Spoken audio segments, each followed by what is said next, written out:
and we'll get started. Thanks, Michael. Sorry that we're late. We just finished up the video session with the group, and we talked after the game against Germany about it being a great learning experience for us. And, we sat in the locker room right there and processed the game, got a lot of feedback from the players, gave them our feedback, but overall, really good learning against a top-class opponent. I think the couple takeaways are, a team like that's extremely good on the ball, extremely talented offensive players, is moments where our defensive shape needs to be absolutely rock solid. The execution of our movement in pressing has to be solid. And when it's not, they can exploit you. And we saw that happen against Germany. And then as we move lower onto the field, just the organization of defending in and around the penalty box has to be there. It's not about the back four. It's about collectiveness.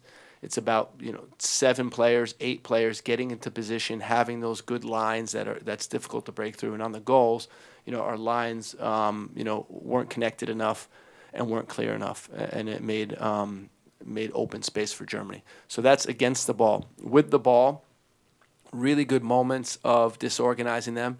And then for me, it's about picking out the moments when we attracted them to one side of the field and how quickly can we move the ball to the other side of the field and exploit open space. When we did that, we created chances. When we didn't do that, we got locked into one side. And lastly, in and around the penalty box, I think there were too often early crosses when we didn't have numbers in the penalty box, and I think that's the time where we have them a little bit on the ropes, a little bit back, and we need to take advantage of maintaining the ball, waiting for the right opening to exploit. And I think we crossed the ball, let them off the hook too easily. So good experience for us. I think Germany is a team that's going to be is always difficult to play. When you look at their numbers from the last World Cup, they dominate possession in every game they play in. And it was a good opportunity for our guys to compete against a good opponent. We'll start with Stephen Gott from the Washington Post. Greg, thanks. Turning the page, looking forward, Yeah. how is this game different? And along those lines, what about personnel changes, absences, things you might want to try to do differently? Personnel, we may make a few changes, but for us, it's about continuing on with how we do things and trying to improve in these areas. Ghana still has world-class players, is an experienced international team, and played in the last World Cup. So for us, it's about how do we take what we learned from Germany and apply it against Ghana, and specifically, in possession, how are we taking up good positions, have good structure in our offensive game, and then defensively, doing the small things, getting our pressure right and our shape right, especially in the defensive third. Megan. Hi, Greg. Meg Swanek. I'm wondering if you can talk a little bit about the midfield specifically against Germany. You started Gio, Wes, and Musah. How did you intend to use them? Do you feel it was effective? And is there anything you want to trial differently in tomorrow's game? Yeah, in Germany, we started with defending in a 4-4-2 and with Gio higher. And then we had a midfield 2, and I thought that there was time we weren't connected enough. I think we got a little bit too man-orientated on their attacking midfielders. We want our midfielders with a nice, strong connection with each other, and we didn't always have that. I thought in possession, for me, it was about how do we keep the guys central? How do we really try to attract the German opponents? We're good enough on the ball to receive balls under pressure and really draw in that pressure to find open spaces. I didn't think we did that regularly enough. But in terms of output, I think Gio got into some really good positions in his 45 minutes, made some key passes that led to goal-scoring opportunities, and that's something we want to build on. Yeah, Greg, Ben Wright. I'm curious for your thoughts on Flo's involvement. Do you feel like he has been involved enough kind of just in around the box and in build-up? And if not, how do you make that more of an emphasis without changing too much in the attack? Yeah, for me, it's about just looking for him. He made some really good runs, and can we get him? Can we find him with runs behind the back line? Germany had, they had one weakness. I think it was some pace in the back line, and we didn't exploit that enough with Ballo. And then in the penalty box, there were some moments where he was close. But just a little bit unlucky on the ball that Christian shoots. If Christian lets it go, it's a tap in for Ballo. He gave that good pass to Christian that led to that the play that could have been a penalty. So he had some involvement, but I think we just got to get him more active. Welcome, Greg, to Nashville. Claudio Villalobos from Nashville Noticias and Nashville Total Sports. It seems like during the Germany game, which you already explained a lot of stuff that happened, the slow pace didn't work on your favor. I mean, it seems like under your reign, the U.S. always played a very faster paced game. Was that because of the opposition or just something the guys didn't want to do that you told them? Well, it's interesting. It's Germany has a very good offensive structure and is very patient, and that by nature slows the game down. When you look at our distances in the game, it's true. Our intensive distance, high-speed running was down, and a lot of it because they had 60% possession, and we had to keep a really organized shape. It is a thought to think of. To dwell on if we want to be a higher pressing team against a team like Germany, do we want to be more active and less preventative? And that's something that we discuss in the coach's office. But either way, I think Germany does an excellent job of controlling games that makes it difficult for the opponent. To your left. Are you going to change the way you play against Ghana tomorrow? I think we have a way to play, and we're going to continue to play our way. And we want to try to be dominant on the ball. We want to be strong defensively, high pressing, and so I'd expect to see that. Steve. Greg, how would you describe how Yunus's role and responsibilities change when Tyler's not on the field? Yeah, I mean, I think in the game against Germany, Weston and Yunus had similar roles. They're supposed to be connected in central midfield. And, I think that's what it was, especially when we're defending in a 4-4-2. When we moved to 4-3-3, it was more, Luka, Weston, and Yunus were supposed to be shifting together and supposed to be connected as a line. And I think, overall, it was that lack of execution that I think, hurt all of them, not just Yunus. I think it made it more complicated for them in the game. But, he's good at winning balls. He's good at passing the ball. He's good at receiving balls in tough spaces. So I think he fills in nicely. Chris. Greg, welcome to Nashville. Thank Chris you. Harris at the NBC station Hey, here. Chris. What do you think of the venue here, and what have you heard about the atmosphere in this place? Yeah, I was here for the Leagues Cup final. Fantastic atmosphere. I've been to the regular season game here as well. Nashville is a great place for soccer. It's a great stadium. We're looking forward to playing here tomorrow in front of the fans. The fans are excellent here. And just another example of, growing soccer cities in the United States. When you think about Atlanta and Austin and certainly Nashville, those are some of the newer cities that come to mind with fantastic atmospheres. Chris kind of stole mine, but to just kind of piggyback off that, when fans are coming in and they get to see you maybe once every 2 years or something like that, what do you hope Nashville fans and the crowd here see from your club tomorrow night? Yeah, I think it's a chance to see the best players in the United States play together against a really good opponent. And just, international soccer is a different game than club soccer, and it's great for the fans to be able to preview this, especially before the World Cup on our home soil. And I know Nashville has great fan support, great facilities, both training facilities and stadium, and we hope that the fans come out tomorrow to see us. We'll take a few questions from those joining virtually, and we'll continue with Paul Tenorio. Thanks, Michael. I'm going to do two questions here. Sorry, Greg. The first is just to follow up on what you mentioned about the defensive structure with the midfield. What do you ascribe that to? Is it just more communication between Yunus and Weston and the midfielders in the back line, especially in defending in and around the box? Is it just kind of being more disciplined in the roles that you had talked about before the game and how to defend? And then on the flip side, on the attacking end, you talked about maybe serving crosses too early. You had mentioned that some of the runs that that Balogun does well are similar to the back shoulder runs you saw a lot of in Columbus when you were coaching. Is there an idea that you have there and kind of how you want the service to look or what you want the team to do when they are getting in behind the line like Tim did a bunch against Germany, getting in behind and looking for those crosses? What do you want to be able to complete those attacks that maybe you didn't do against Germany that you can build on moving forward because of what Ballo does and what Tim does? Thank you.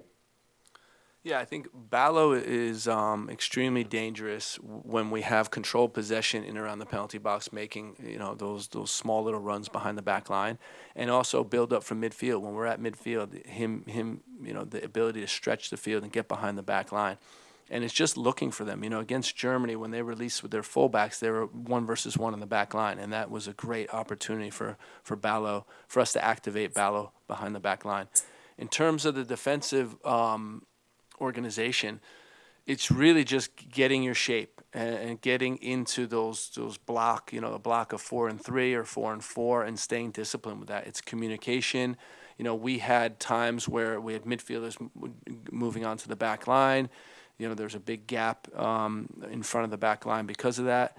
And, examples where midfielders are tracking attacking mids, running through, where center backs can pick them up. I think it was somewhat of lack of communication that led to that. But again, when it happens at a higher speed, it's more challenging, and that's why we really are taking a lot from this game, because you're playing against some of the best attacking players in the world, and you have to be prepared. You have to be communicating, and it happens in an instance. And the speed of that was really, really good to see. Next is Ron Blum from the Associated Press. Hey, Greg. Wanted to check, have any rules or procedures been put in place to prevent player relatives and families from lobbying the coaching staff in U.S. soccer for playing time like we saw at the World Cup? Or do you think that was an anomaly and no procedures need to be put in place additionally? That's something that U.S. soccer leadership is discussing, and as of now, nothing's been put in place. Next will be Henry Bushnell from Yahoo. Thanks, Michael. Greg, appreciate your time. At your post-match press conference on Saturday, you spoke about how one of the lessons from that game was that against teams like Germany, the game needs to be a bit tighter. It can't be that open. Did you go into that game wanting it to be open and end-to-end to see what that would look like against a top opponent, or was that more so just a result of on-field decisions and how things played out on the fly, especially when possession changed hands? No, I think that the openness comes from lack of positioning, lack of structure while we're attacking. I think it's interesting that when you have guys trying to interchanging position, you lose shape sometimes, and that's what happened. When I talk about openness, it's mostly in transition moments, and that's where we needed to improve. There are moments where we have a corner attack or an offensive threat, and they end up coming down to our end. And that's positioning while attacking. I think we cleaned that up towards the second half a bit more. But, it's certainly something that we need to be aware of, because you can't give up chances. Your shape needs to be good at all times in games like that. Next is Doug McIntyre from Fox. Thanks, Michael. 2 questions for me as well, Greg. You mentioned earlier the feedback that you got from players after the Germany game. I mean, what did they see? What did they say to you on second look? And, you were part of the team, the World Cup team in 2006 that lost to Ghana, the first of, three meetings at consecutive World Cups against them.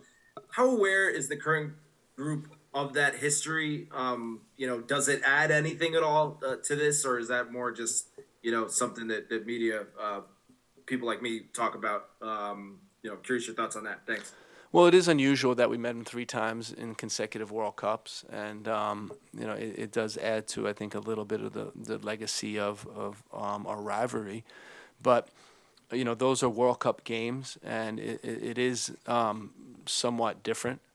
But in terms of the feedback from the players, it was really trying to extract what we learned from this game, because part of it, or a lot of it is we want to be able to beat top teams. So we say, okay, if that is the premise, how are we going to do that? Because we're a good bit off of it in that game. And what are we going to do? What's important? And it comes down, I think, from the players' feedback, it comes down to the moments, the focus in every single moment. Against top teams, you're 2 passes away from getting scored on every time they have the ball.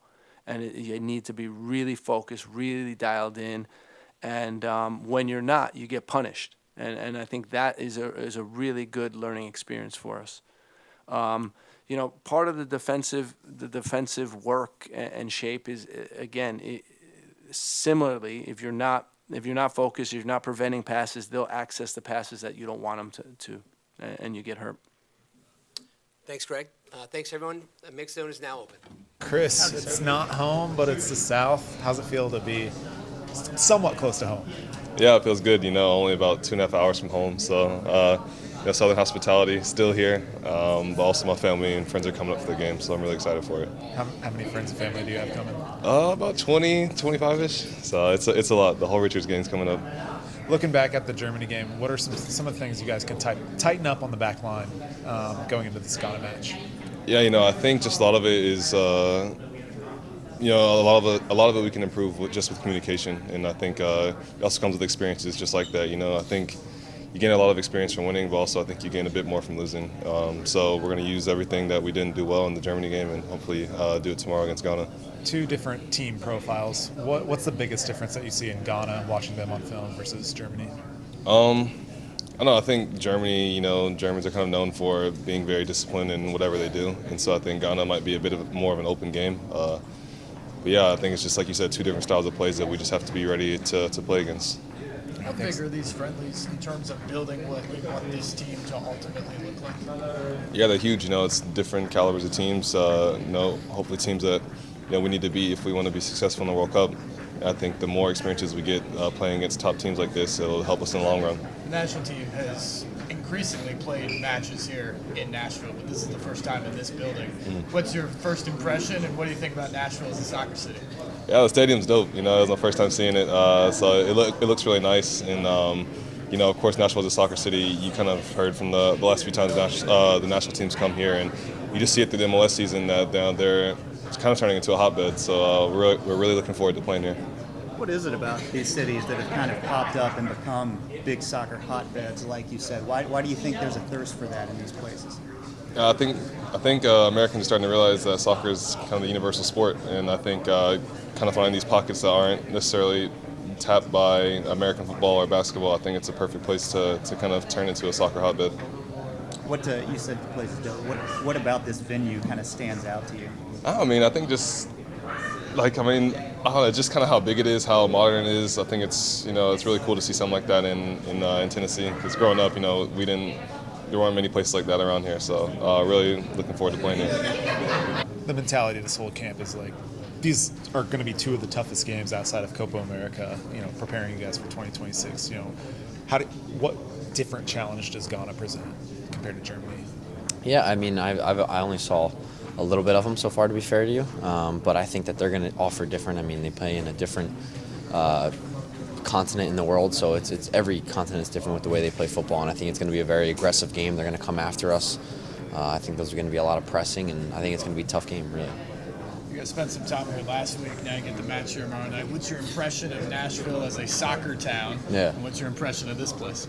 No, I think as a soccer town, I haven't played here yet, but from talking with Walker and seeing the Nashville fans in the MLS, I think it's amazing. I think there's an amazing fan base here. I think it is a soccer city, and it's great to be here. This stadium, when you walk in, you see it's the largest soccer-specific stadium in the country. Pretty impressive. Oh, it's very impressive. I think seeing a soccer-related stadium like this, it's awesome, and it's great for the U.S. You talked about, or I guess Greg talked about how important these matches are towards 2026. It's still 2023, but how much do you get out of playing Germany and Ghana in this week? Yeah, you get a ton from it. You don't really have the opportunity that much to play against these types of teams. So I think when we do, we have to do well, and we have to show that we can play at that level. What is it about this city you think that has made it embrace soccer so well, just in the few years it's been here? I can't put a name on it, honestly, because I'm not from the area. But I think just to say, I think from the Nashville fans seeing when they came out on the first time, I think they wanted a soccer team here for a very long time. So I think that is definitely huge, and I think that when they show up for the club team, I think that's great to see that, and I know that they're going to show up for the national team. So You mentioned you had talked to Walker a little bit about how does he kind of sell this city as a soccer town? What does he sell it? I mean, he raves about it. You know, he talks about how great it is and the support, and yeah, he talks about it all the time because he loves living here. He loves being a part of the team, and yeah, it's awesome. What's the most important thing for you personally in these friendlies? I think just helping the team. I think that's always been my goal. I'm not someone that's going to go out there and play for myself. I want to play for the team. I want to help the team the best I can, and that's what I try to do at the end of the day. You scored last time you played here in Nashville in the qualifier. It's Canada, right? No, that was in. Was that in Nashville? Oh yeah, that I was haven't in played in the Nashville. stadium. Not I the played stadium, it, but last time. Yeah. But what kind of memory is that? Yeah, I mean it's an amazing memory for me. I mean to score in a World Cup qualifying for your country and to be against Canada at the time, it's huge, and I'll always remember it. Yunus, your parents are from Ghana. Although you've had a worldwide upbringing, you know how special is it to play against a country where you have some roots? Yeah, it's really special because a lot of people from the Ghanaian community are going to be watching this game, knowing that I was eligible to play for Ghana and I have roots from there. So yeah, it's a special game because I have a lot of family as well from Ghana, so they're all going to be watching. And you had some Ghanaian food while you were here. Yeah, what was the highlight of that meal? Yeah, it was really nice. I can't cook it myself, so when my mom comes over to my house and stuff and cooks it, it's really nice. So it was nice to have the opportunity again for a lady out here to cook that for me. What are the biggest adjustments this team needs to make, shifting from Germany to Ghana on Tuesday? Yeah, the different teams, obviously, different qualities. So yeah, we have to just as I said, Germany is a completely different team to Ghana, and yeah, we're just going to analyze them and try and bounce off from the Germany game, basically. 2026 is a long way off still, but what can you guys learn and benefit from a game like Saturday and a game like tomorrow night? So two different opponents that are totally different, and that helps you ultimately have that package of like experiences playing against different teams and how to come up against them in a big stage, basically. The national team has played an increasing number of matches here in Nashville in recent years. This is the first one, though, in this stadium. Yeah. What's your impression of, one, the city and how it embraces soccer, and two, Geodis Park? No. I've seen a lot of games in the MLS out here because of Walker and Shaq, and I've seen obviously Yanis has bought the team and stuff, and it's really nice to come here and experience this nice stadium. What is it about this stadium that makes it look kind of special and unique? No, it's just a nice stadium. Yeah. Compared to some of the others, how do you think it compares to some of the others that you've been in? In the US? Yeah. No, I feel like the stadiums in the US are quite similar. So yeah, but I really love them. Yunus, te vas a enfrentar a uno de los mejores jugadores en tu puesto, Thomas Partey. ¿Qué piensas de eso? Sí, eso otra oportunidad como el otro día, afrontar un jugador muy bueno en el medio campo como Gundogan, y sí, poder jugar contra Partey también va a ser una gran experiencia. Es un jugador que ha jugado en la élite mucho tiempo y va a ser bueno afrontarme contra él. ¿Te quedaste con algo pendiente, algo que te haya molestado contra Alemania, que tienen que mejorar ahora contra Ghana? Sí, eso seguro. Cuando pierdes nunca es bonito y siempre quieres ganar, entonces vamos a intentarlo este partido.